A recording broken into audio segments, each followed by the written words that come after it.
walk the sands on the verge of line is not yet fit. You must be a member. You must appear here. They usually have a rough. You made us so. Hey, didn't you used to dance?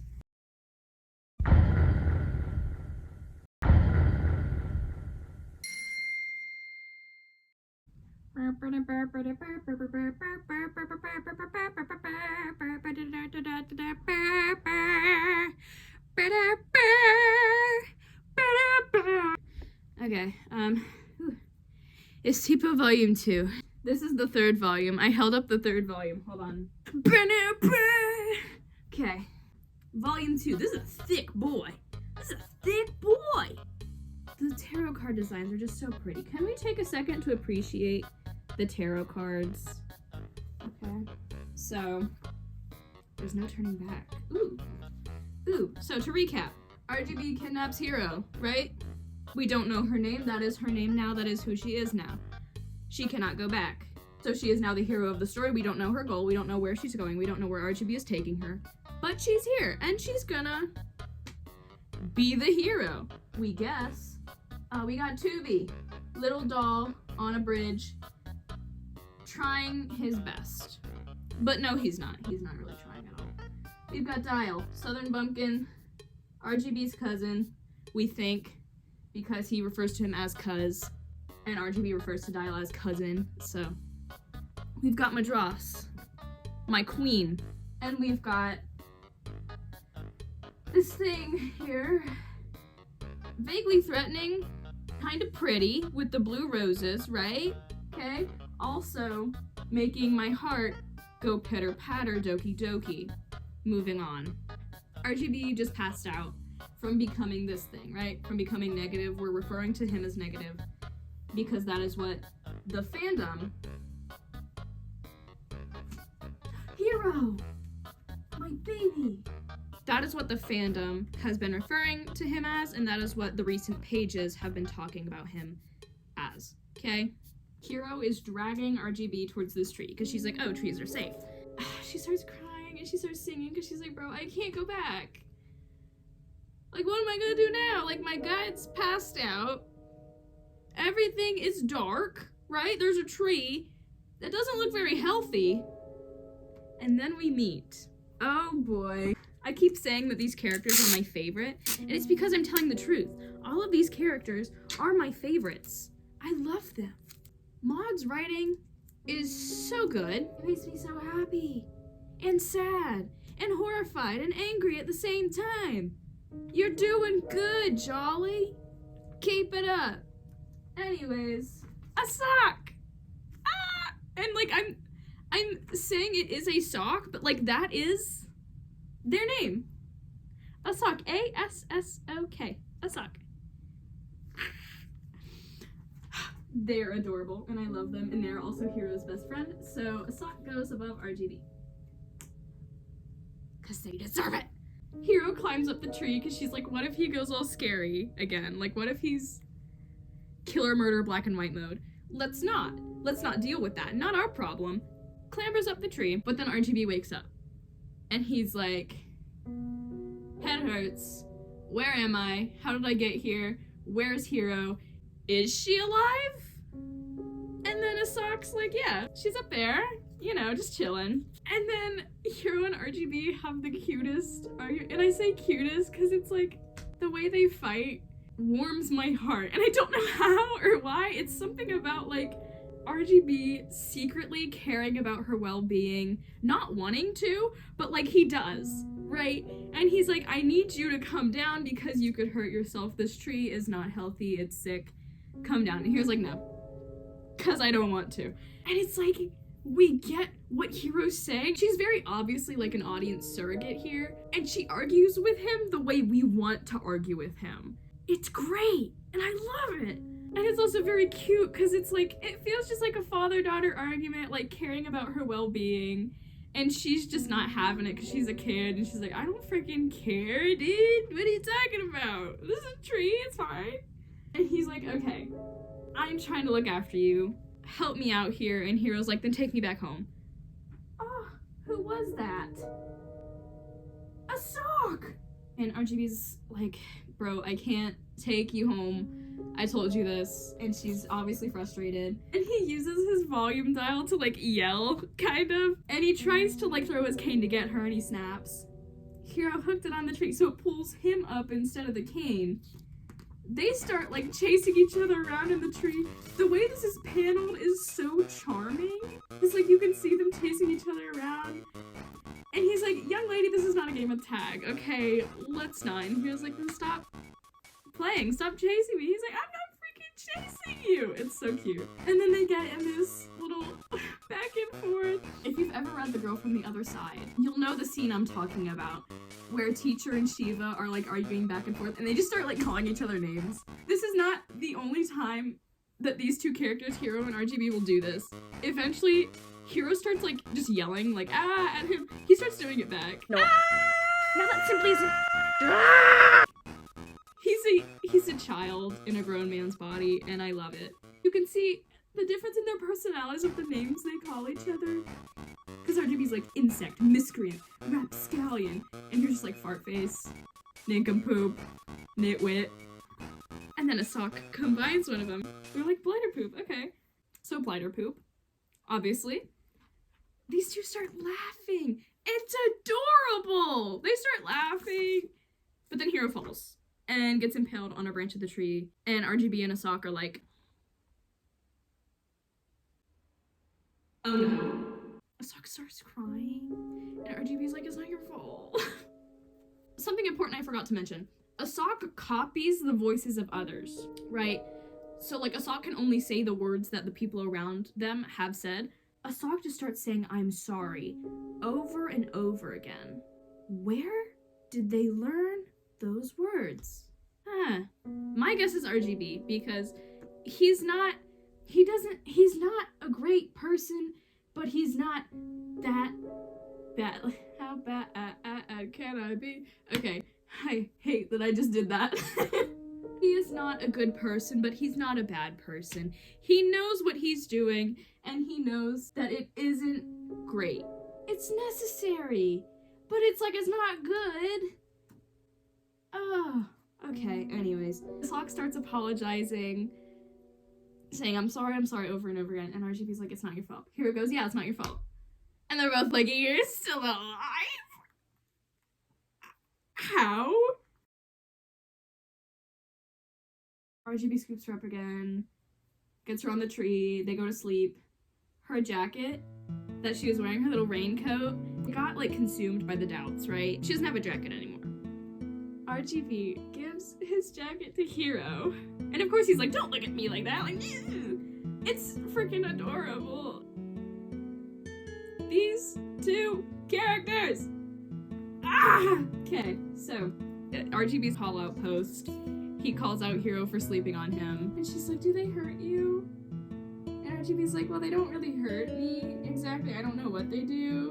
And then RGB asks, he's like, how did we get from the plains of hesitation to here? Hiro obviously does not respond because this poor baby is traumatized from what this little glitchy ninja did to those spheres, right? And then, you know, they both go to sleep.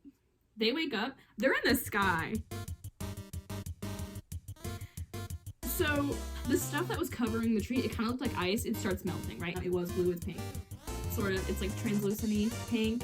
It's like bubble gum. That's what it looks like. It starts melting. And the tree is now in the air.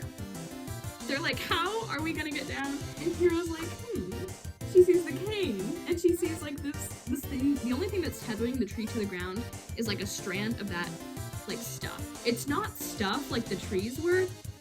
It's, the word for it is literally a black rectangle. Okay, it's a black rectangle. That's the word for it. They slide down the tree. RGB says Alon Z, which is very Dr. Who of him. Kira's like, okay, what is happening to this freaking tree? And RGB's like, well, you're smart. You knew that it was unhealthy. Why did you know that? It's a tree. It's healing. So what's wrong? What's missing? Those leaves. It needs leaves. So the sick tree is healing. It needed leaves. It had none. It just like erupts into a ball of fire and leaves and it's beautiful. This is a sun, guys, and everyone's like watching for a brief moment. Tubi is watching Dial, the Idea, Madras. Like, how on earth did he get that? Because, like, the sun's in the sky now. There was no sun before, and now there is. They fall. A part of the, like, whatever it is, and it's not nothing, okay? Because nothing comes up later. You know the nothing that is stronger than the trees that we put a pin in the last episode? That's not this. Maud Jolley, I'll use them interchangeably, answered an ask on Tumblr that was like, how do we pronounce that? And they were like mouthing a word without saying it. Hero's like chewing on it and it snaps. It's like a string. And she's like, hey, brother, my tongue is numb. He's like, well, yeah, because you were chewing on that. That's what I'm gonna call it. There's a panel.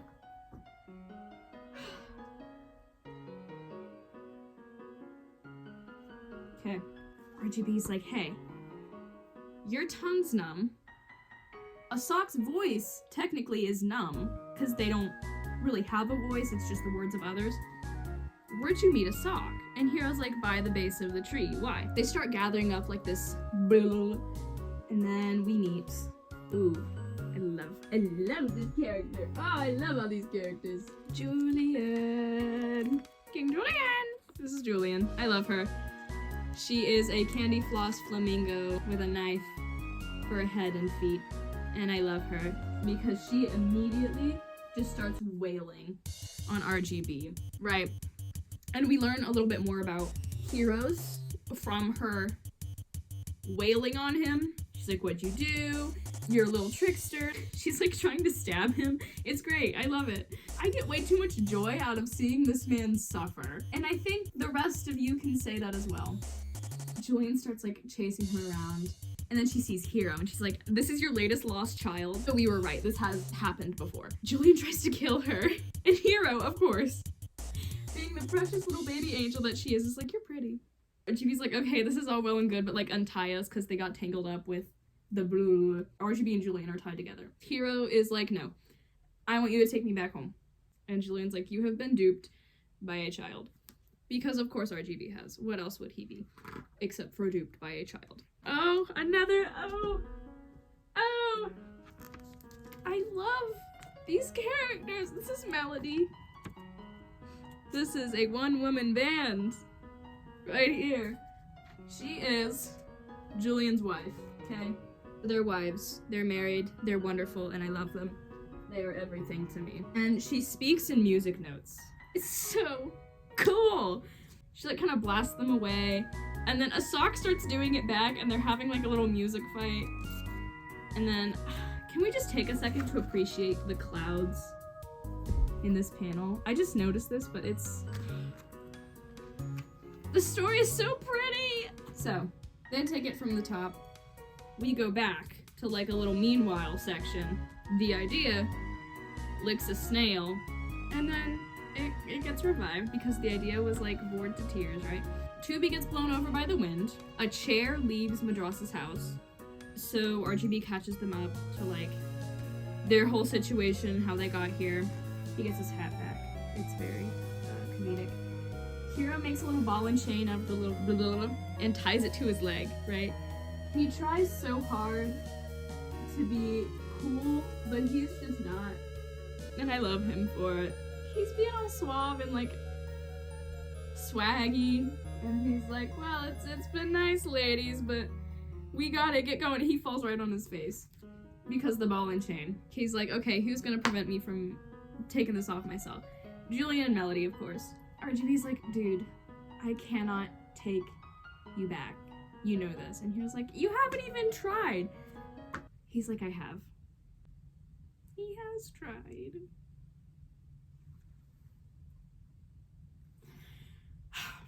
Anyways, character development. I'm telling you, it's gonna get real good in a few hundred pages. It's very good. 504 pages to be exact. If you know what I'm talking about, you know what I'm talking about. Moving on. RGB's like, we need this blah blah blah to exchange for your amour. Notice, it's amour, the French word for love. The items in this world love their owners back. That's the whole, premise.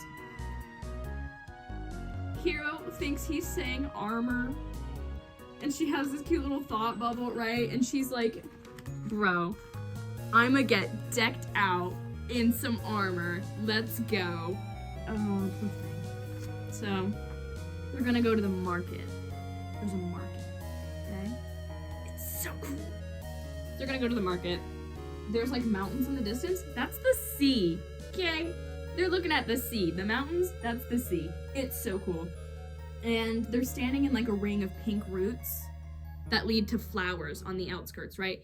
Because that's like the sign that the tree is alive. That's what kept it alive. So trees don't die easily, but they live mostly in their roots. The tree regrew its leaves with the flowers far away from the trunk to get, rid of the blue that was covering it. Because when first it fell, this tree was badly hurt and broken. The tree was told, wear this mantle of white and you will never feel pain again. I don't like how many times Hero is falling. It's very foreboding. Wear this mantle of white and you will never feel pain again. And this was true in a way. The pain was gone, but now the tree could not feel anything at all because Asok's voice was numb. Hero's tongue was numb. It grew sickly and pale and could not wake, trapped by the blah it had set around itself. So the roots went underneath, flowers grew, that's how it was kept alive, and then, had things remained as they were, the roots would have been smothered too, but they were not.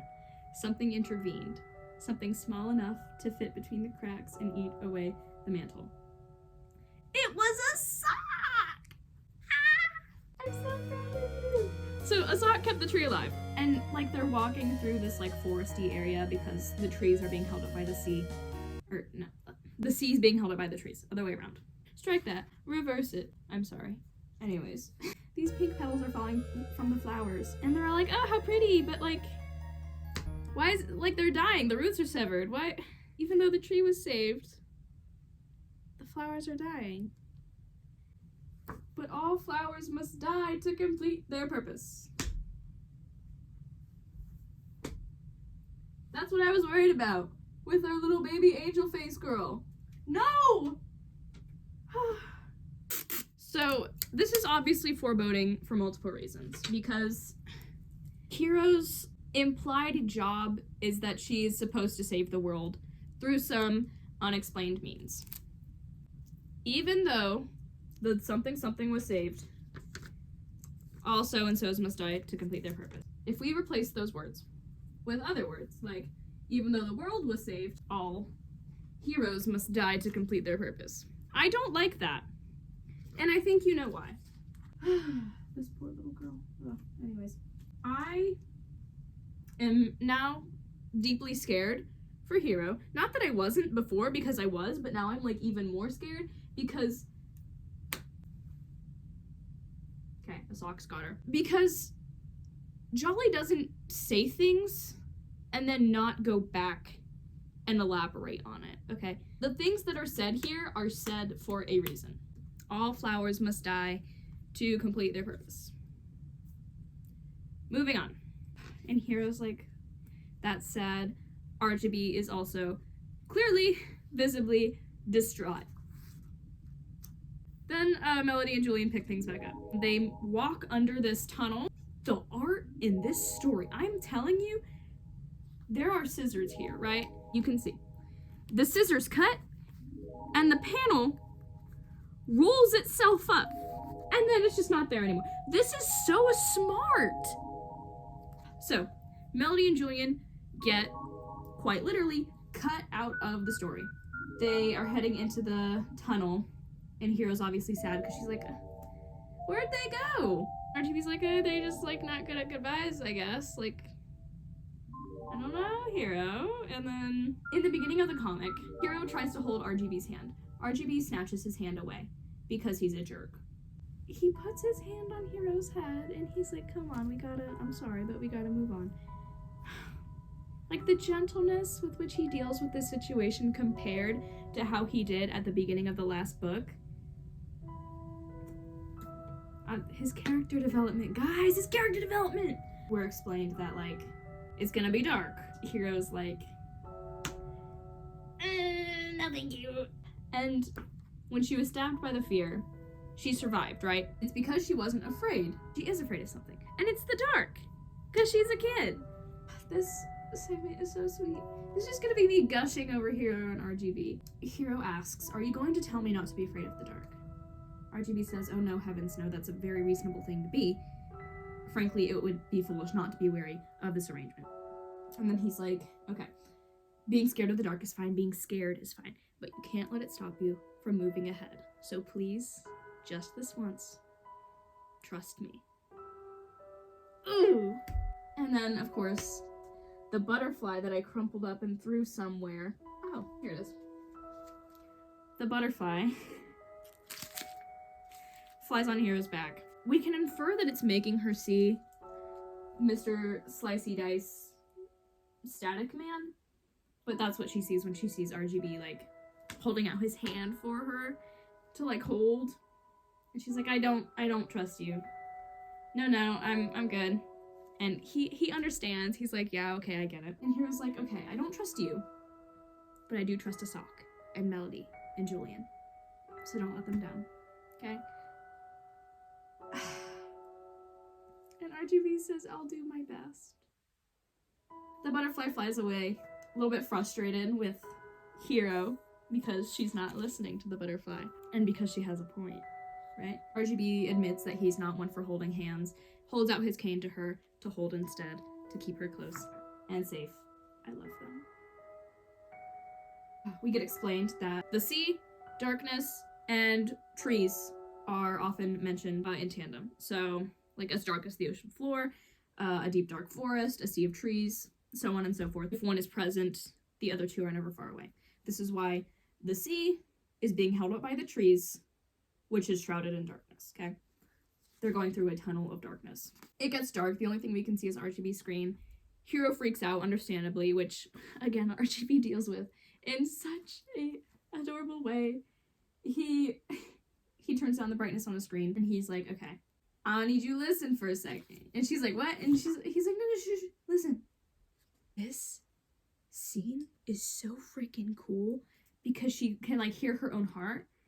It's like, it's kind of like echolocation, but, like, not. It's literally just, like, navigating the darkness with sounds. And the sounds are illustrated here. So she can hear her heart. And, like, you can see her ears and her eyes because she's, like, seeing through her ears. It's great. And she's like, oh, it's like music. It's so pretty. It's like, it looks like a black light almost. It's so cool. A sock, however, can't really be heard. They're just like a little shapeless green blob because they don't have a voice of their own. They use other people's voices. Okay. I'm back. It's been a couple of days. Hi, new light. You don't have to see me from a downwards angle anymore. Yay! Okay. Okay, I think we're ready. Where were we? Darkness, water, wood. Got it. A sock does not really have a form here because they do not have a voice of their own. That makes sense. And Hero asks. Hero says, why can't a sock speak on their own? RGB goes really quiet. Like, he dims. He just kind of sits there. And then he snaps, and his cane comes back, and he's like, we've spent too long here, let's go. He seems sad. He seems remorseful about something. We don't know what, but he does. And he avoids talking about it. He gets up, he's like, come on, let's go. Instead of answering her question. We'll put a pin in that. They're walking, and they're walking, and they're walking, and Hero's like, are we there yet? RGB says no. Doing a story to pass the time. And, like, he's not as hesitant or annoyed with doing that kind of thing for Hero as he was before, and I think that is adorable. Because before, he was like, fine, I guess you can watch the telly, I guess. But now, he's like, you want a story? Just, like, immediately.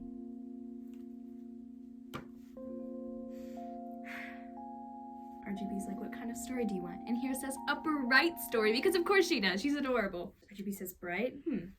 Well, I can think of one.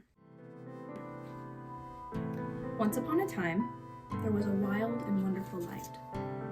But so terrible was the light that the world it shone upon was burned, till all the lands and leaves were black. Horrified by what it had done, the light created a beautiful mask from the last still burning tree and wore it so the world could tolerate its terrible face. And so, the light could shine on the world it loved, and the world loved the beautiful sun. And everything was fine. Then one day, a voice said to the light, "Why, what an ungrateful world. You must be so unhappy." The light asked what it meant. "You are not loved," the voice replied. "The world does not love you. It only loves your mask. For without it, you would be feared and hated." And the light looked down upon the world and saw that this was true. And the light filled up with such awful, ugly feelings that it threw away its broken heart and smashed the mask to pieces. The sun broke into 5 parts and fell as 5 enormous trees. One was shattered upon a hard and lifeless wasteland. One drowned in the sea. One sank into an endless mire. One was trapped and turned to stone beneath the ice. And one tree fell where no one saw, and it was lost forever. And as the trees fell burning, all the sky caught fire. 3 ancient friends combined their powers to salvage what was left. The forests bore the seas up to the sky, and the seas put out the flames, and the darkness bound their hands together and spared them from the light. And so the fire was ended. So terrible had been the madness of the light that the final sea, the Sea of Lyman, was left in place. So that if the sky should ever burn again, there might be one safe place in all the world. And this was how it was, and this is how it is, and this is how it has to be. And everything is fine.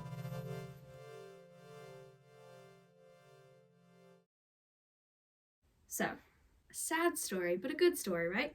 And Hiro has some questions.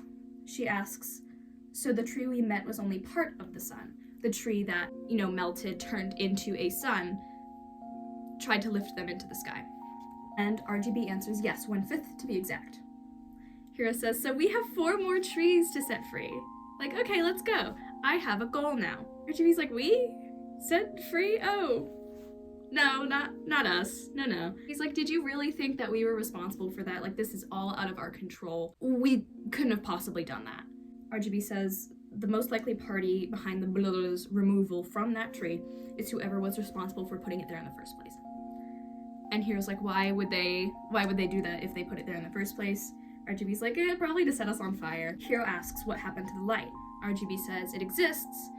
You have seen it rise at day and fade at nightfall, but it no longer controls itself, nor does it abide by time, which time is most put out by, I can assure you. Put a pin in that. Because RGB was making all these puns with Tubi about time.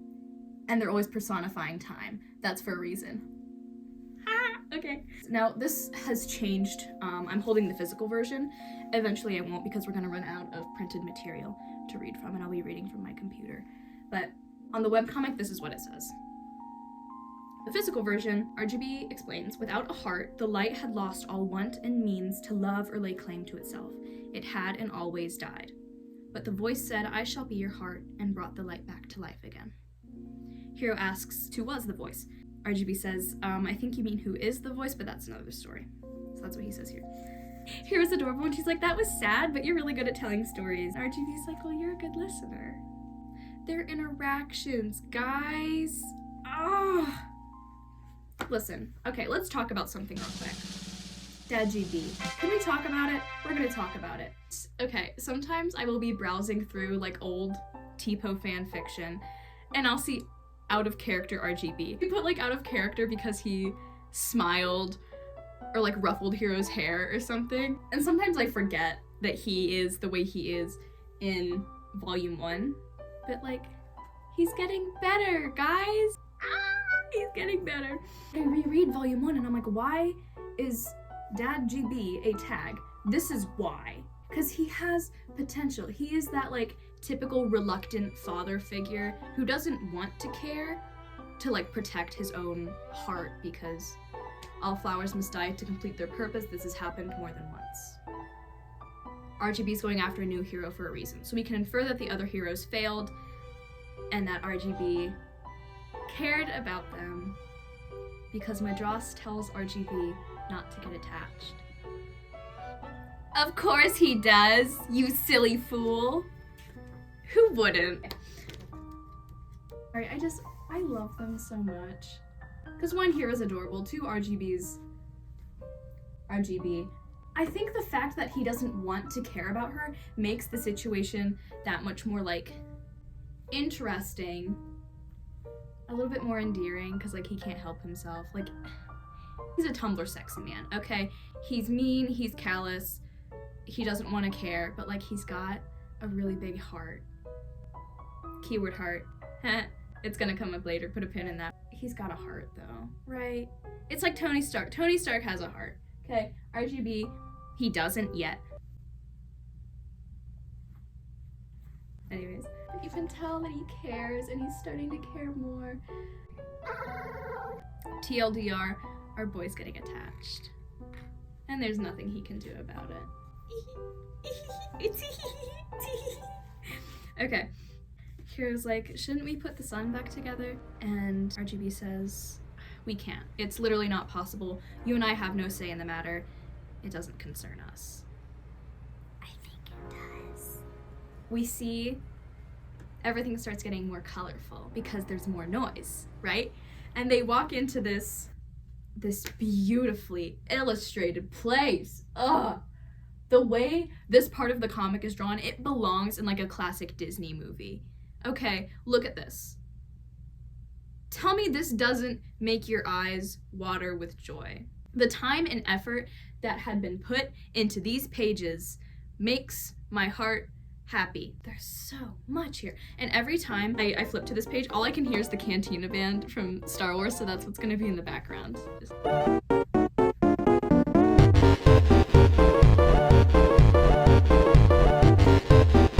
Okay, anyways.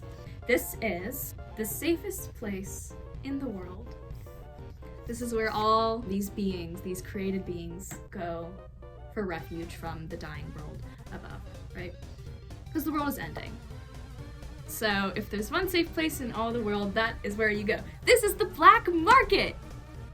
And it's called the black market because it's surrounded by darkness, and it is kind of dark, right? And that makes sense. But it's literally just like a market where people go and they mingle and it's pretty. RGB steps out into the light and he's just not there. He's a floating television. And he was like,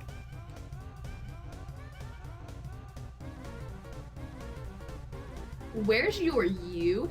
And RGB's like, yeah, turns his brightness back up. We see inside of his television screen, right? He opens this little panel on the side of his casing. He points out brightness, saturation, and color. And there's a black button above it. Carol asks about it. RGB does not answer. Put a pin in that. Of course, RGB's like, don't wander, I lose you, I leave you. He's being like mean again. Because of course he is. He's not there yet, guys. He will, but he's not there yet. Okay, another note about like emotions and cutting yourself off from having them.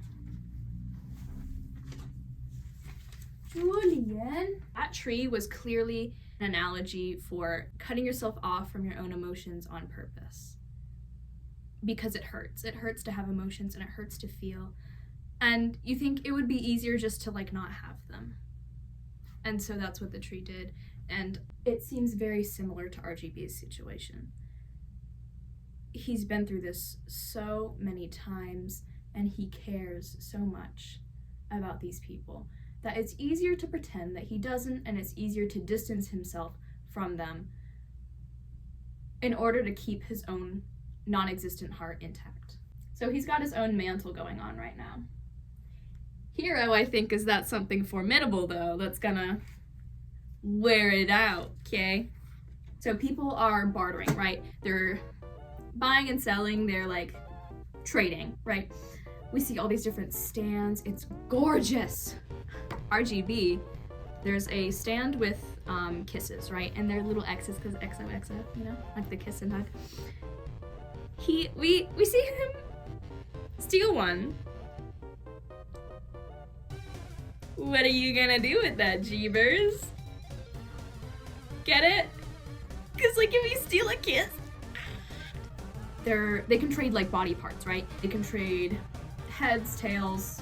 There's some clever puns in there. Hiro asks if RGB got his telly head here, because people are like exchanging different parts of themselves to change their designs and like who they are as characters. That would be our first assumption, is that he got created in the black market like everyone else. He didn't. We see. It's time, guys! Oh! Okay, it's time. My God! Okay, it's happening. Everybody stay calm. What's the procedure, everyone? Where's my tape? This toy soldier,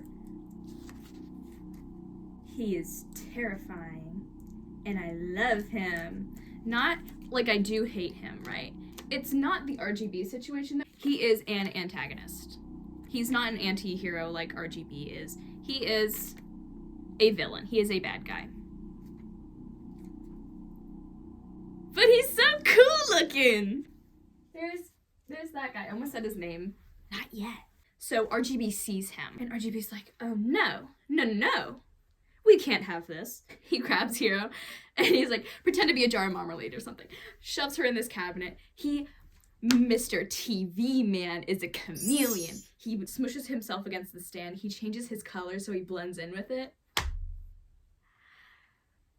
It's so clever. This guy making clicking noises, this toy soldier, as they walk by. RGB comes out, and his outfit's different. Like, it kind of evens out, and now he is like the same colors as the stand. It's... Also, his suit canonically changes with his character development. So we can tell that he's getting more attached. And also the suits, they all look so good. Yes, even the patchwork one. You guys are just mean. That was a good suit. Looked cool. So RGB takes Hiro and a sock out of this cabinet. And they are pretending to be a jar of marmalade. A sock is Hiro's lid, and he twists it off, and she makes like the popping sound with her cheek. She's so cute. And she's like, am I good? And RGB's like, yeah, that was impressive. You're a natural. And of course she's happy about it. Oh, this is such a cute interaction. So RGB sees like this owl, right? And he's like, hey, I got a deal for you. Come here. He tells Hiro and Asok to stand behind him, or else it's gonna think that they're the thing that he's trading. He's like, okay, you see this guy in red coat, hat, incredibly terrifying, but also really cool looking? Yeah. Tell us if he gets within 2 street widths of us, okay? The owl's like, okay, yeah, that's kind of risky. It's gonna be costly. RGB's digging around in his jacket, and he's like, okay, what do you want? I got dreams, I got nightmares, I got whatever you want. The owl sees his hand, right? And we're all like, ain't no way. Yes way. RGB snaps his hand off. My boy. What? The way he's holding his... I don't know why I just got so icked out by that panel, but he's like holding his limp hand detached from him out, and they say this thing. They say, it is yours, it is you. It is mine, it is me. That is how they trade. Owl takes the hand, because they like trade parts of themselves for other parts. Hiro, understandably, is like, didn't that hurt like a whole lot? And he's like, less than being shot would. I don't believe you. I think one bullet hole like this big would hurt so much less than having your entire hand ripped off. I don't know why I just got so angry all of a sudden about that. And RGB's like, it's fine, I can get a replacement at Sal's Emporium. I love this place. Okay.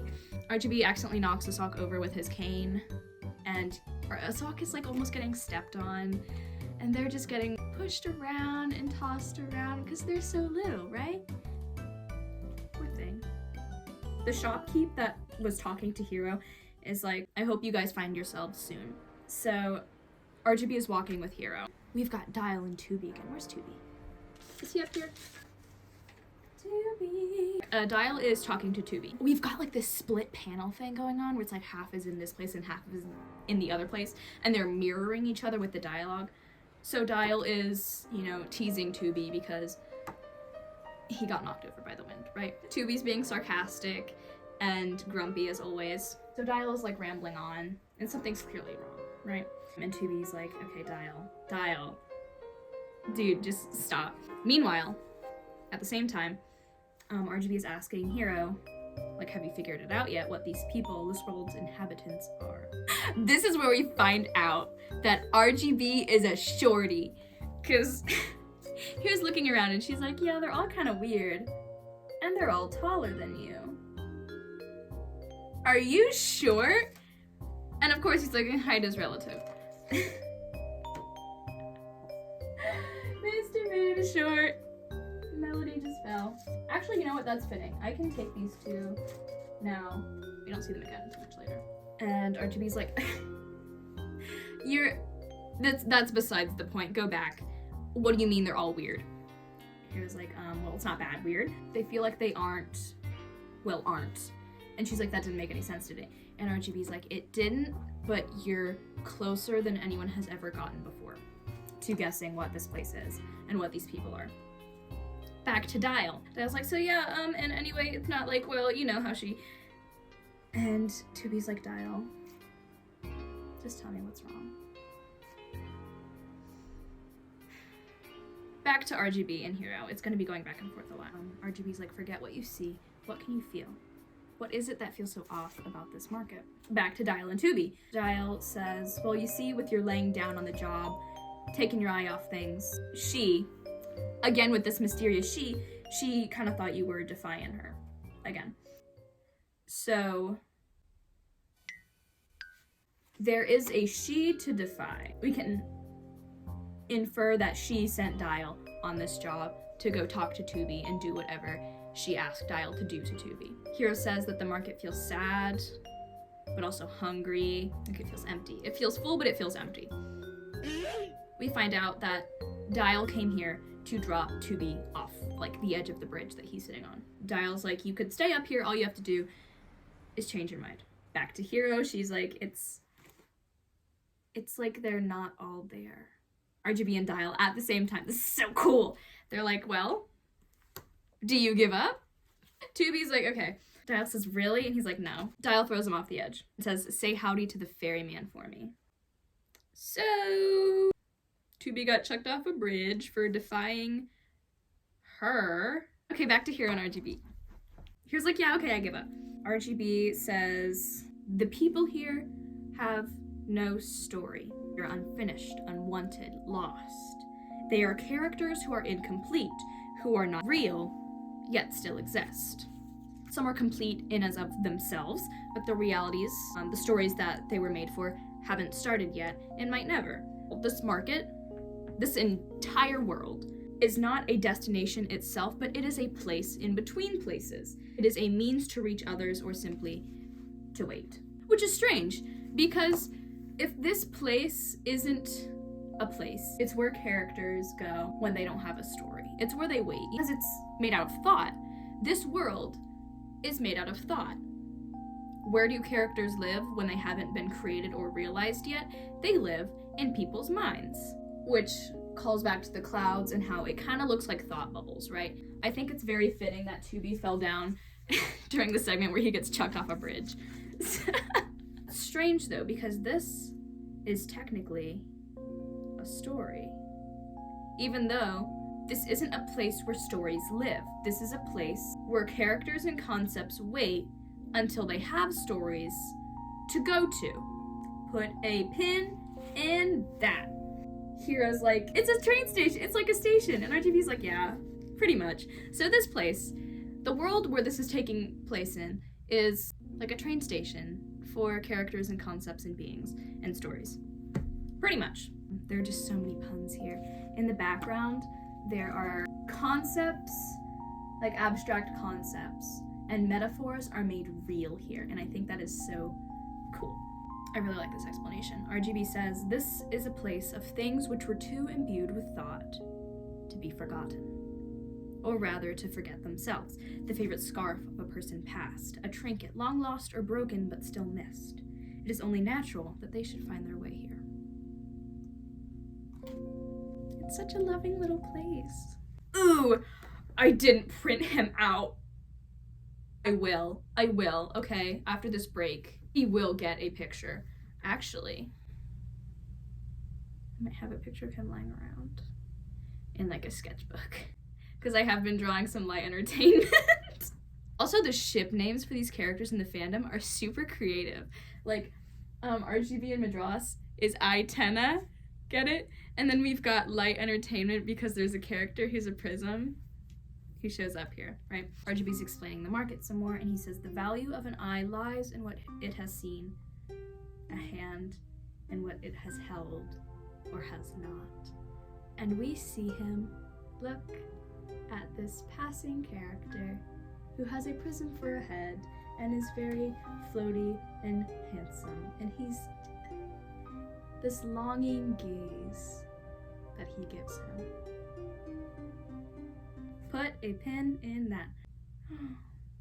Hiro asks, why don't people just stay here forever? Because, like, this place is fun. There's so much. Things come here because they were loved enough. Yes, including you, Hiro. They were essentially loved into existence, right? The fact that they're here at all. Things come to this market, to this place, because they were imbued with enough thought and love to exist somewhere, if not in their own stories, to exist, to simply be. But they can't stay there forever. Every character has a limit, a rate of decay. If they're not realized before their inspiration runs out, they will ultimately cease to exist. We see these two characters. We don't even know them yet. One of them has, obviously, they've run out of inspiration to continue to exist. And they just pass right in front of them. And, you know, it was not their fault, nor is it a mark of bad design that they came here proves otherwise. They both know that they never could have avoided this, no matter the manner in which they leave. Whether they failed to become a fully realized character, or if they were completed and taken to their own story, they would have left eventually. Everyone does. And RGB says those who leave will not remember this world, even if it remembers them. So, Hiro starts crying. RGB offers her a handkerchief, right? And she's like, didn't you throw this in the lake? Because he dipped it in the lake and then tossed it. And RGB's like, oh yeah? Well, I have a little something up my sleeve. And he does like a little magic trick to cheer her up with like the string of handkerchiefs getting pulled out of his sleeve. Hiro's like, yeah, that was nice, thank you. I love them. So they're gonna go get Hiro's coat replaced. We see Cell's Emporium! Oh my gosh. Miss Cell Enia's Emporium. It's like a carousel. Forgot. RGB still has like this ball and chain of stuff tied to him. He's like, okay, I'm gonna need my leg now. Can you take this off? And Hiro's like, yeah, but you have to carry it. They start calling for Cell. This is Cell. This colorful little patchwork hedgehog. She reminds me of a pincushion, and I think that was intentional. They're in the store, Miss Cell Enia's Emporium, and RGB is like, okay, Hiro needs some amour, which Hiro still thinks is armor. You sweet summer child. There is another character here. That makes me so happy. Their name is Taylor, okay? Let me show you. The representation in this story makes my heart feel so happy and full. And to see it in such a good story, too, right? Because I didn't mention this before, but RGB is canonically pansexual in this character. This is Taylor! Oh. So we meet two characters, actually. We meet Taylor, and we meet Tinker. This is Tinker. Oh my gosh, I adore them. I adore them. Oh my gosh. Taylor's gender fluid. When RGB greets Taylor, he's like, you know, what are we today? And they're like, female. So she's female today. I forgot to mention, I have no idea what pronouns Cell uses, Miss Cell. Thought I heard or saw somewhere that they use any pronouns. So Taylor is a mannequin who is snarky and terrifying in the best way possible. I am looking so respectfully. Only one woman in my life, and it's Joanne Fabric. So respectfully, okay? Tinker is like this butler, kind of praying mantis. He is made up of different tools. His arms are like crowbars. He's got different like tools for his legs. The thought put into the characters and the story, I am going insane. You know how I keep saying I'm so normal? I am no longer normal, okay? We have crossed the normal threshold. I am insane. Hero gets so excited when she sees Tinker because she's like, oh my gosh, a bug. I love bugs. And she hugs him and it's adorable. Ah! Tinker speaks in Morse code because Hero's like, you sound like typing. His speech bubble, we see Morse code. And a cute little character note between him and RGB, he keeps calling RGB sir because like he's a butler and that's what he's supposed to do, and RGB hates that. He's like, I thought I told you not to call me that. Oh my gosh. RGB ripped his hand off, right? To trade with the owl. Tinker saws off a rabbit's foot. Another pun. He's gonna need all the luck he can get, right? He does the thing with the rabbit's foot. He's like, it is yours, it is you, it is mine, it is me. Hero helps RGB put it on because he's like, oh, I know what you're thinking. This is gonna look really silly. Me with a rabbit's foot on my arm. Just see, wait and see. She puts it on, it's like morphs into his hand again. I mean, it's the same color as the rabbit's foot, but now it is his hand. And Hero says, ooh, it changed. RGB says, or rather, I did not.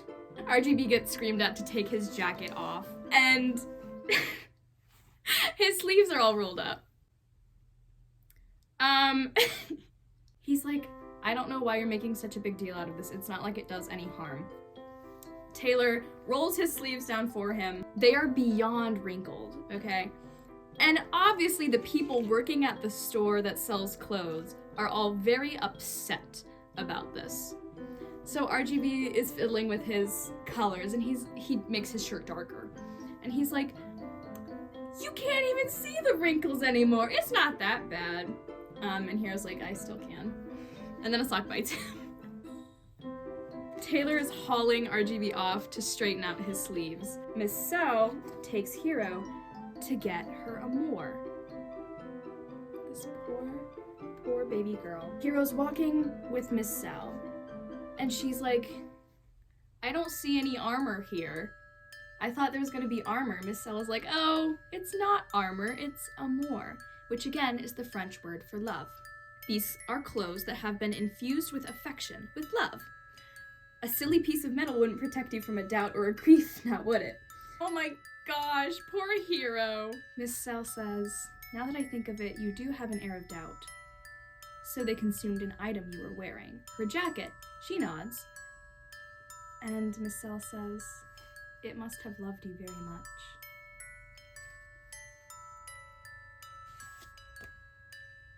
You find out that Cell is an appraiser. They can tell the worth, the history, the stuff that these objects are made of, for a fair price, obviously, because they're kind of greedy.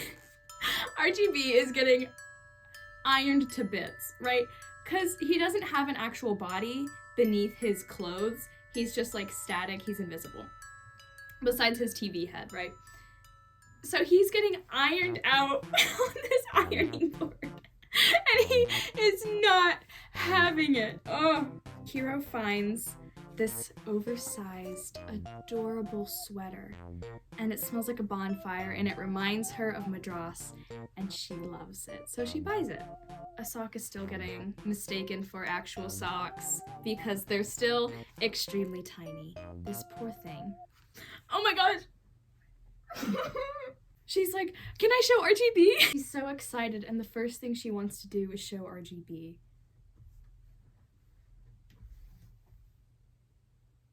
Remember, I'm insane.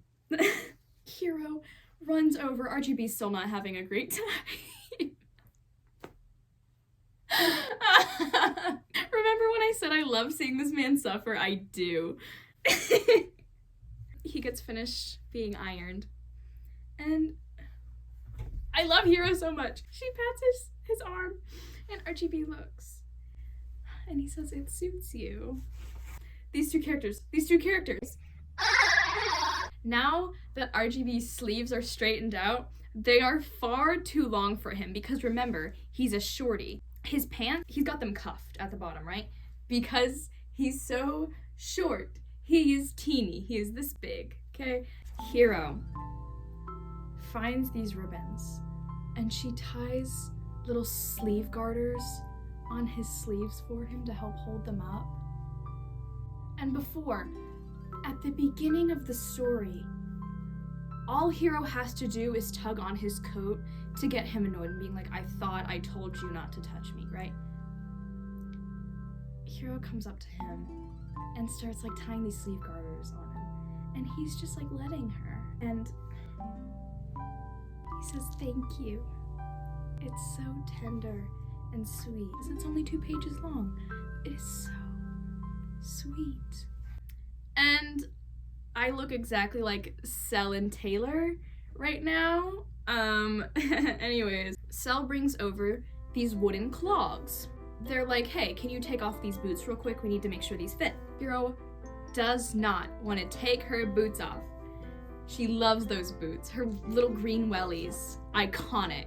Taylor explains for RGB. They say, you know how for certain occasions you need to wear special clothes, right? Well, that's what these clogs are for. To walk the sands on the verge of the sea, you must be shod with wood to pass unharmed, and for your clothes to remain unharmed too. RGB's like, it's okay, I'll carry those boots for you. What do you got for me? Horseshoes.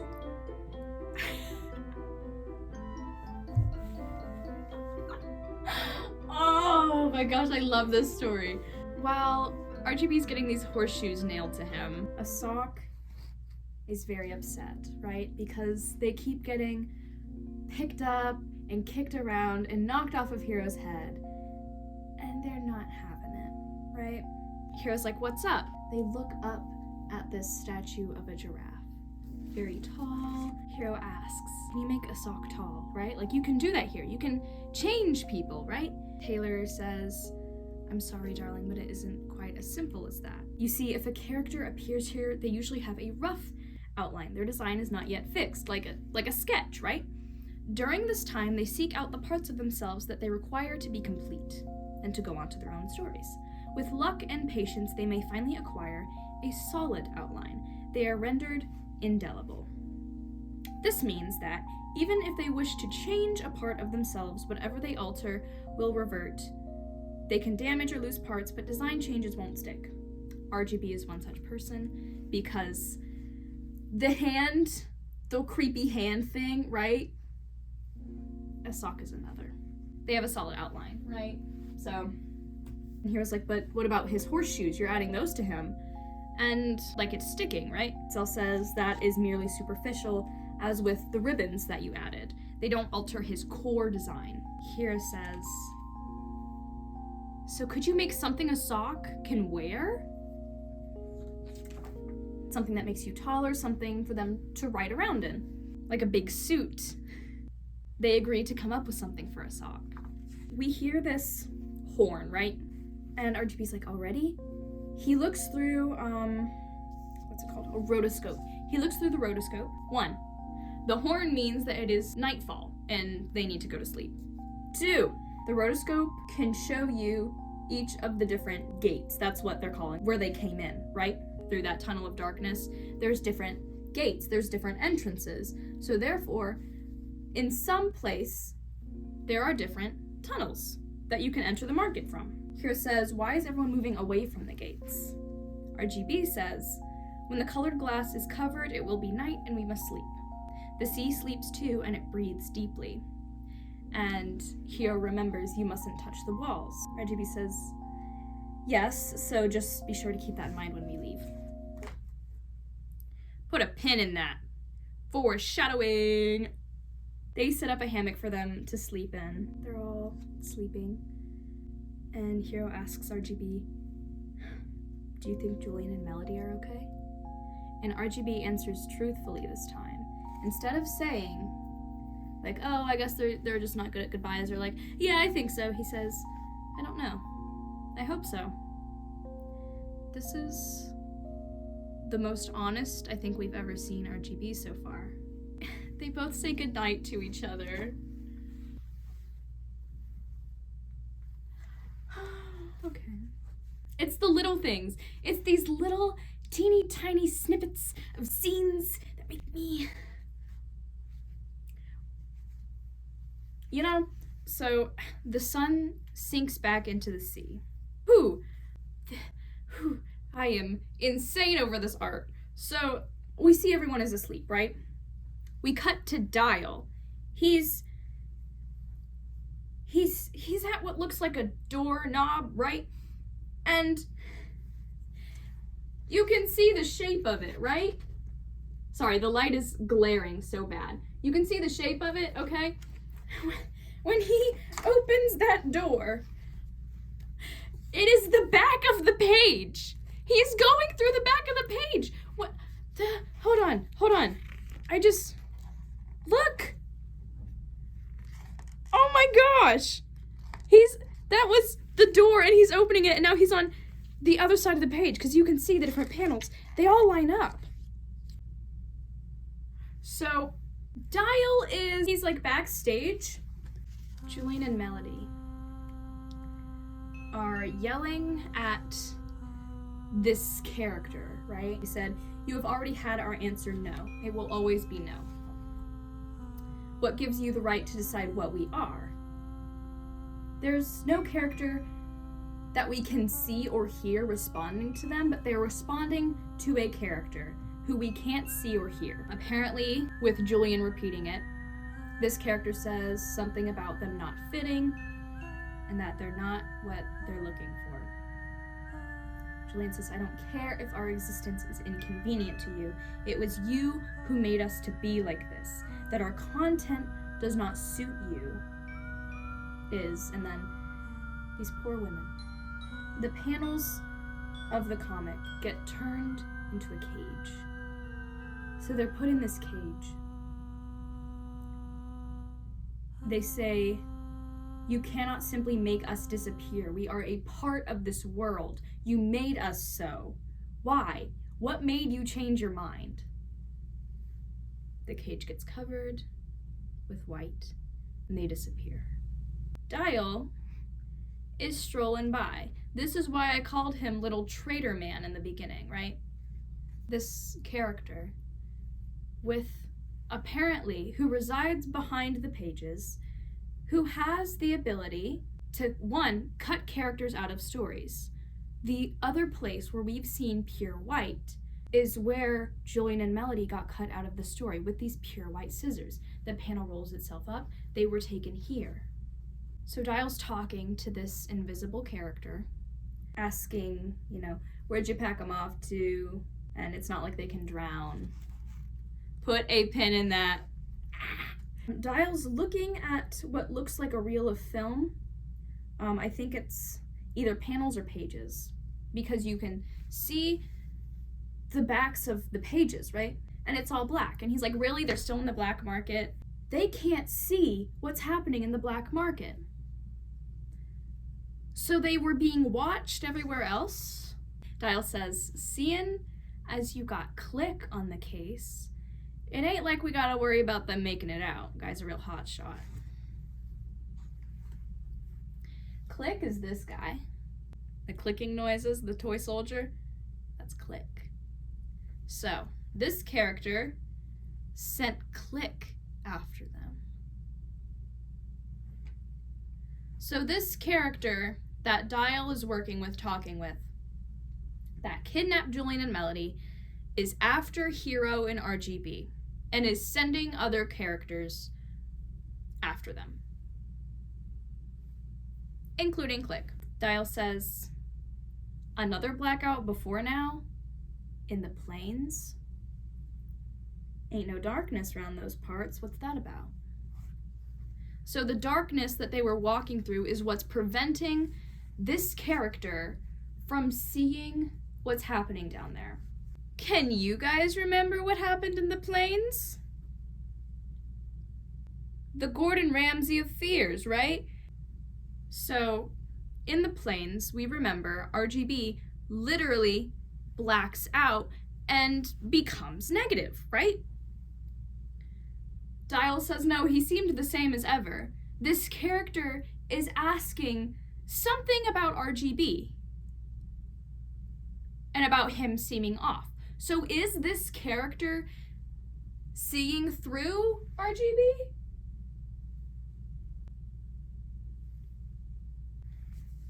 So, Dial said, he did say he had a plan, but like those never work out for him. Dial says, but I don't need to be telling you that. I mean, you were tuned into the conversation. Dial, right, is a radio microphone.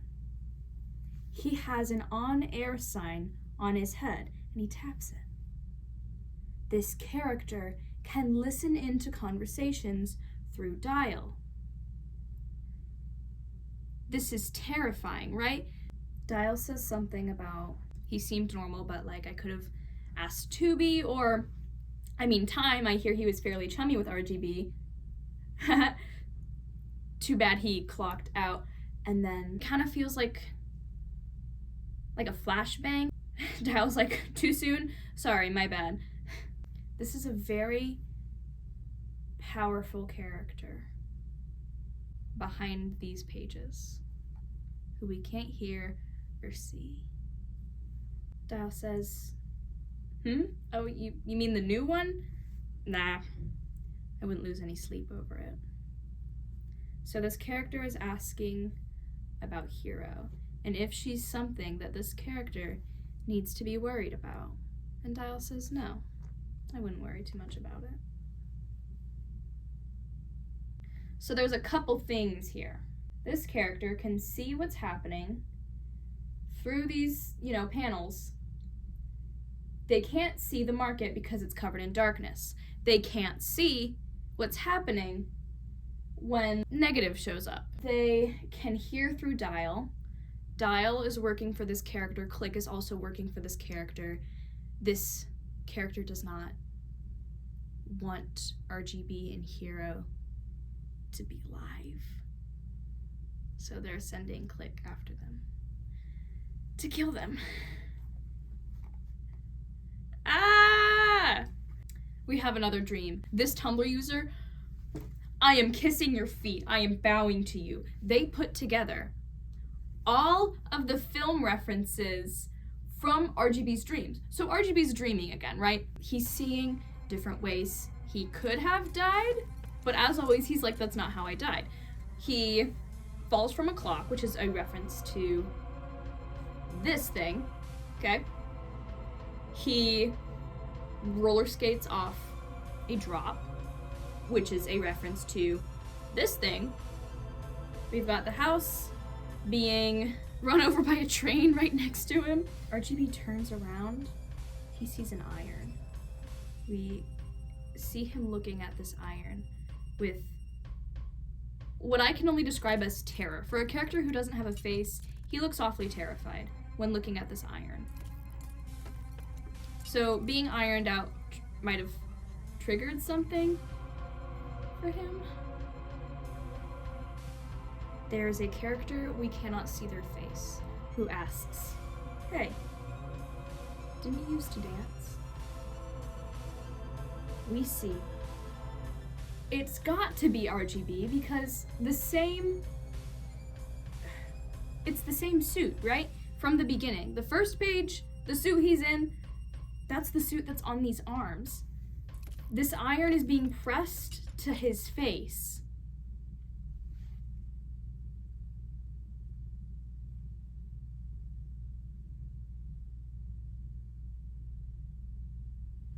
So, that was a lot in a couple of pages, right? So RGB wakes up.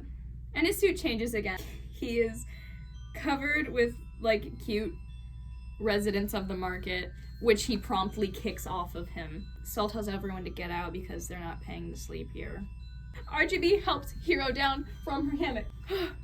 Hero comes up to Miss Cell, and she's like, so how much for a socks thing that you're making for them? Cell holds up 2 fingers. Put a pin in that. Hero pays with what we don't know yet. Taylor mentions that RGB seems a bit twitchier than usual. And they're like, did something happen? He looks over his shoulder at the iron. And he says, I'm not certain. So the iron did trigger something for him. We can assume that these dreams relate to something in his past, right? Because he's dead.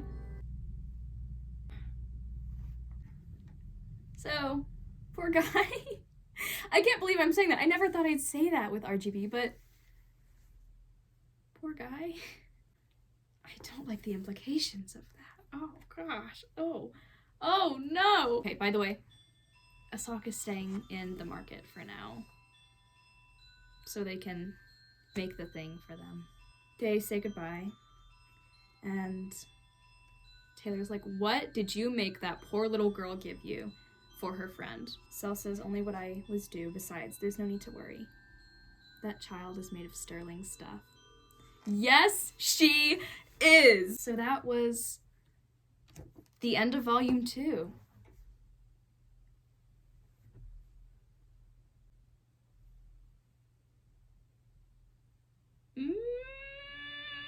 How am I even gonna do this recap? I gotta set this down for a second.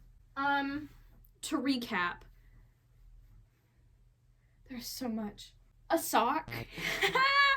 They're in the market for now. We've got Click, this toy soldier who is after RGB and Hero.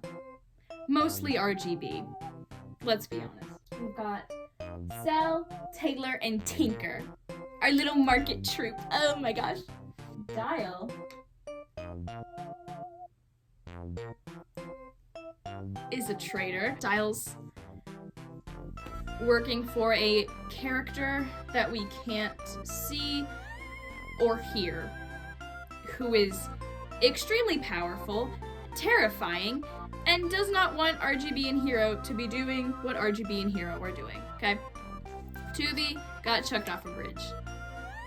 Melody and Julian got cut out of the story for being them. So they're somewhere. At least they're together, right?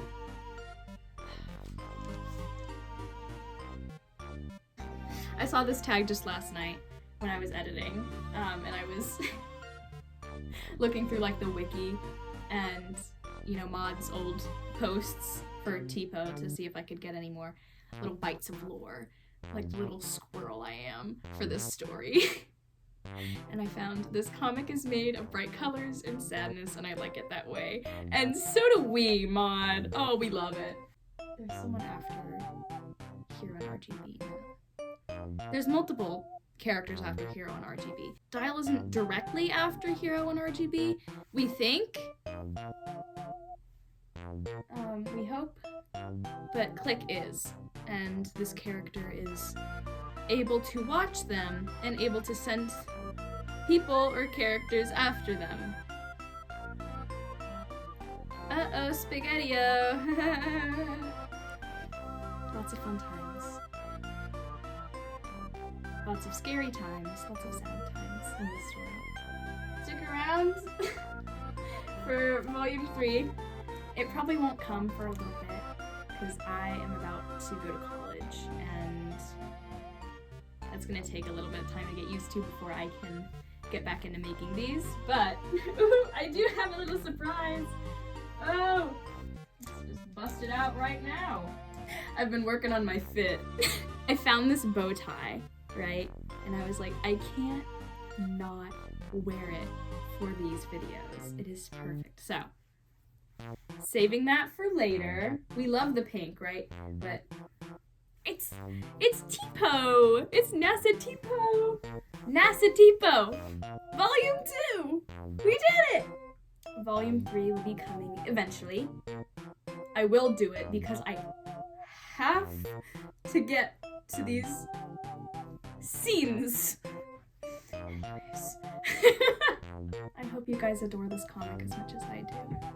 It makes me so happy. I will see you guys in Volume 3. Bye! Bum dude bum dude bum dude bum dude bum dude bum dude bum dude bum dude bum dude bum dude bum dude bum dude bum dude bum dude bum dude bum dude bum